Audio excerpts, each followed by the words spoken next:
Dalawang art cake tayo for today's video. Hi mga ka-sweets! Maulan ngayon dito sa amin. Pero syempre, magvo-voice over pa rin tayo. Kasi baka mag-full storage na naman phone ko. Noong una nga, muntik na talaga akong mawala ng phone. Kaya kailangan ko na talaga tong i-upload. Nga pala for bridal shower yung cake natin dyan. So kanina pinakita ko na sa inyo yung inspo pic na gagawin natin. Sa pagkakita ko sa picture ay printed talaga yung body ng girl. So ang ginawa ko dyan is full icing ko talaga para at least lahat po makakain na kaagad. Kasi kung ako lang talaga, mas gusto ko yung nakakain ko kaagad. Pero syempre, depende din naman yun sa gusto ni client. Or kung ano lang yung maaabot sa budget niya. Sa body po ay nagkulay lang ako ng nude color or yung skin tone color. Sa buhok naman po ay nagkulay lang ako ng black. Tapos nilagyan ko lang ng hair strands para medyo po magmukhang may buhay naman tignan. Tapos sa dress naman ng girl ay plain white lang. Ginawan ko lang din ng free line yung dress. White kasi ang kulay ng base natin. Kaya pag ipa-flat lang po natin yung dress ng girl ay hindi talaga siya visible dun sa ating white na base. At for the final touch ng ating gown ay naglagay lang ako dyan ng bow para hindi naman siya plain tignan. Base lang din po ito sa inspo pic na sinend sa akin. Then proceed na po tayo sa dedication. Dalawang pato nga yung ginawa ko dito para magmukha siyang embossed tignan na kahit white siya ay klarong-klaro mo talaga yung lettering natin sa cake. O sa wala pang bridal shower cake dyan, order na. Huwag naman kayo mahiya. Uy!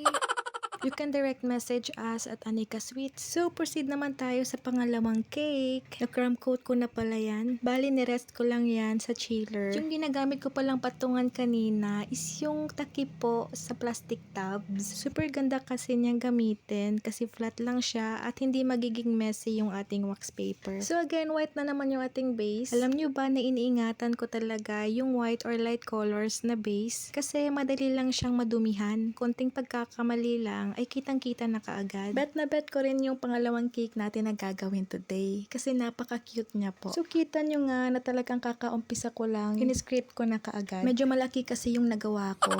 So, ayan, pakinis na naman tayo. So, sa pangalawang pagkakataon, ay sumubok na naman tayo. Hindi tayo susuko, mga me. Walang sukuan to.